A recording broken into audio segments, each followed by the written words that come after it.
জুলাই সনদের খসড়া চূড়ান্ত করেছে ঐকমত্য কমিশন এবং সেখানে বলা হয়েছে স্বাক্ষরকারী দলগুলো এই সনদ নিয়ে কোনো আদালতে প্রশ্ন তুলতে পারবে না।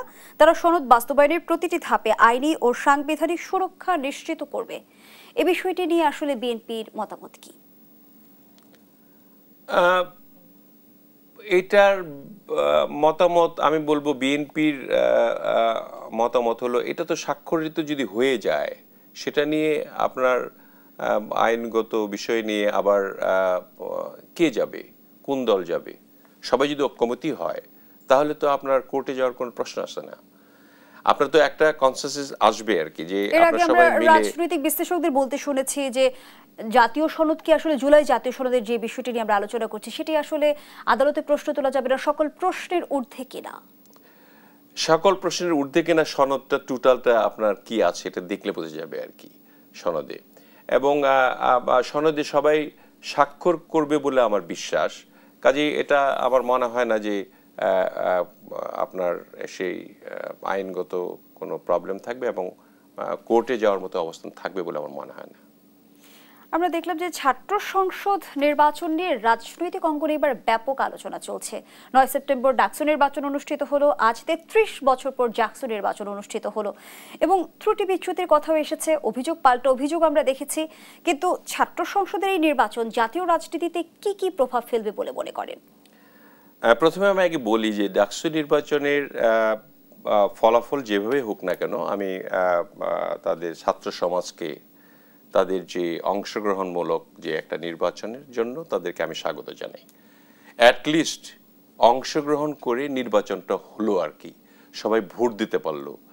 এই ভোটের কারচুপির ব্যাপারে অনেকগুলি প্রশ্ন আপনারা ইতিমধ্যেই দেখেছেন, এগুলি আছে। এবং ইসলামিক ছাত্র শিবির যথেষ্ট সক্রিয় ছিল এবং সেই কারণে প্রতিযোগিতামূলক যে প্রক্রিয়ার অংশ হিসাবে আপনার আমাদের যে চর্চা সেটার প্রেক্ষিতে ছাত্রদল অংশগ্রহণ করেছে এবং সেখানে ভোটাভুটি হয়েছে। কিন্তু আমি মনে করি যে এখানে ভোটের আপনি প্রশ্ন তুলতে পারেন যে ভোটের ফলাফল তাহলে এরকম হলো কেন। যে দেখেন 17 বছর থেকে যে আমাদের ছাত্রদল নির্যাতিত, আপনার মনে আছে কিনা আমাদের ছাত্রদলের সভাপতি ক্যাম্পাসে ঢুকেছিল একবার, সেখানে তাকে হাতুড়ি দিয়ে পিটিয়ে মাথার মধ্যে মানে মাথা ফাটিয়ে দেওয়া ছিল, মানে মৃত্যুপ্রায় অবস্থায় ছিল আর কি, সেখান থেকে বের করে দেওয়া হয়েছে। এবং ফ্যাসিস্ট সরকার এমন অবস্থায় ছিল মানে কোনো ধরনের ছাত্রদলের কোনো হলে ছাত্রদলের পক্ষের কোনো নেতা, ছাত্রদল করা তো দূরের কথা, ছাত্রদলের পক্ষে বা জাতীয়তাবাদী শক্তির পক্ষের একটা তরুণ ছাত্র সেখানে বসবাস করবে সেই অবস্থানে ছিল না।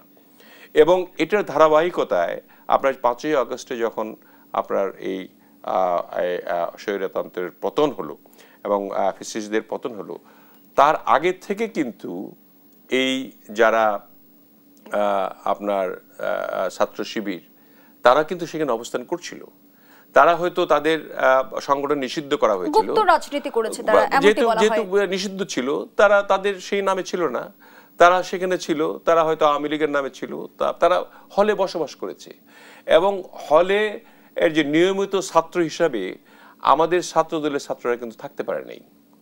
এবং আপনার যখন নির্বাচনটা ঘোষণা হলো তার ধরেন কত বছর থেকে তারা তো প্রিপারেশন নিয়েছে এবং বিশেষ করে 5ই আগস্টের পরে 1 বছরের মধ্যে নির্বাচন যে হবে একটা, তারা কিন্তু জানতো। যেহেতু এই সরকারের কিছুটা আমি বলবো ইন্ডিকেশন